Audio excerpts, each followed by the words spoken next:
नारायण नारायण नारायण नारायण। आज राधाष्टमी, आज कृष्ण प्रिया ब्रजेश्वरी निकुंज विहारिणी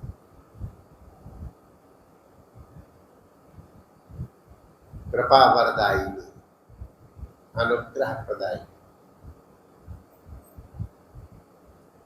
राधा रानी का जन्म दिवस।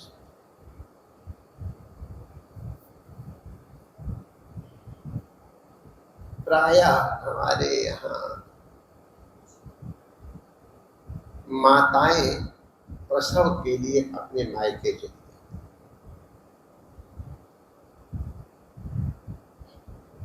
तो मायके में ही प्रायः करके प्रसव हुआ करते। तो हमारी राधा रानी की माता जी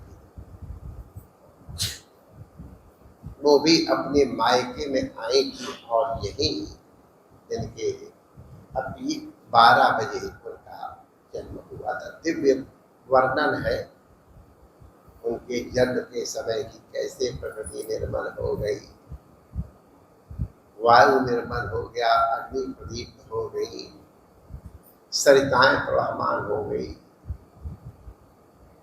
शीतल मंद सुगंध पवन, देवता पुष्प पुष्टि करते हैं, देव पितर गंधर्व गान करते हैं। ऐसे दिव्य अवसर पर पराम्बा भगवती राधा रानी का जन्म हुआ।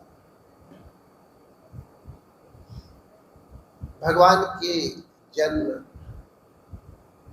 और उनके कर्म दिव्य है। जैसे भगवान अनंत है तो उनकी लीलाएं भी अनंत है, उनके कर्म भी अव्याख्येय है, अनुभव करते हैं। यही पर कृपा करें जन।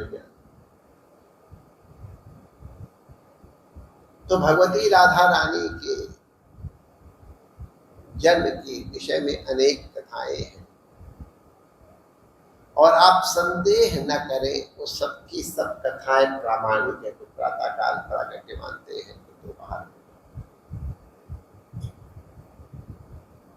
नाना कल्पों में भगवती प्रकट हुई है और उन कल्पों में कुछ प्रकार की लीला हुई है और उसका उस प्रकार से गान महापुरुषों ने किया। हमारी गर्ग संहिता का गर्गाचार्य जी ने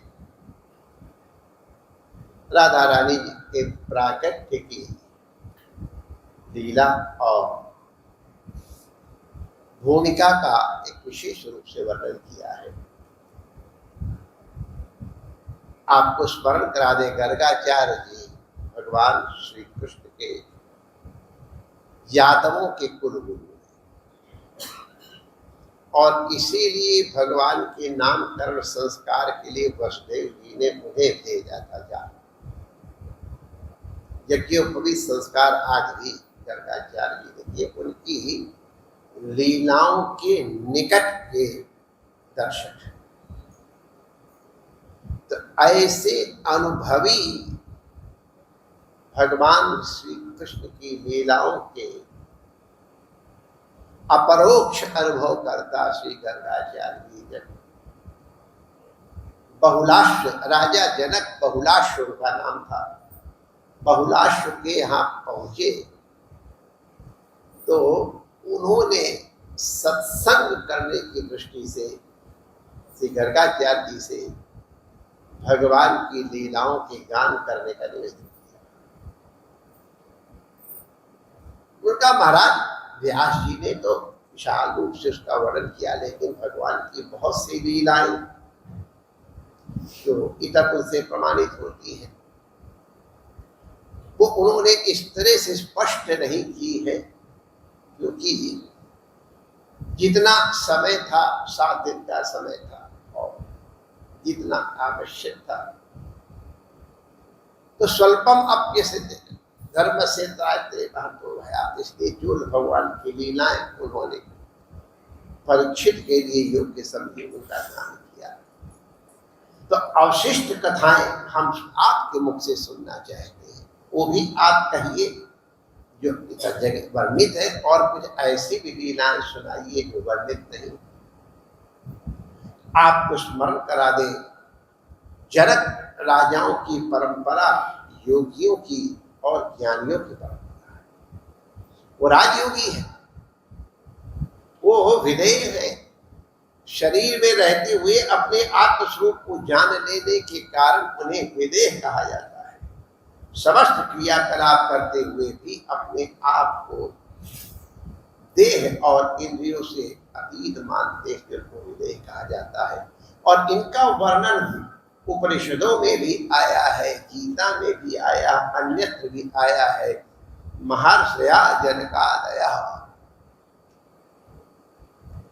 ऐसे राजा बहुलाश्व ने जब गर्गाचार्य से प्रार्थना की, तो गर्गाचार्य जी ने जो कथाएं सुनाई उसको गर्ग संहिता कहते। गर्ग संहिता के प्रमाण के अनुसार कुछ बातें आपकी सेवा में निवेदन की जा रही है।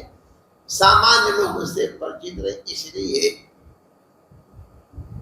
भगवान की राधा रानी की लीला का गुणगान भी हो जाएगा और परिचय। तो राजा एक नग हुए हैं, उनके पुत्र हुए सुचंद्र। ये भगवान के अंशावतार थे, इसीलिए बड़े विद्वान, बड़े सुंदर आचार्य।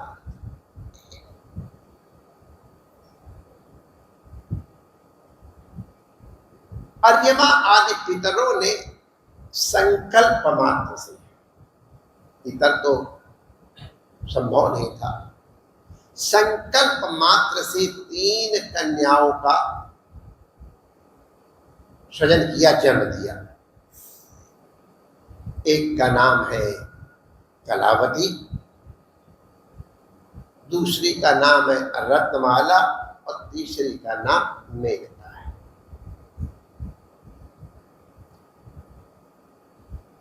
इन पितरों ने रत्नमाला का पानी ग्रहण विदेह राज के साथ किया, जिनसे भगवती सीता रानी प्रकट हुई। मेनका का पानी ग्रहण गिरिराज श्री हिमालय से किया और उनके भगवती उमा पार्वती प्रकट हुई। मेनका मैना योगी, और सुचंद्र को कलावती नाम की पुत्री उन्होंने दी। सुचंद्र और कलावती दोनों ही अद्भुत हैं, जन्म कर्म दोनों ही दिव्य हैं। गर्ग संहिता के अनुसार उन्होंने देवताओं के 12 वर्ष तक श्री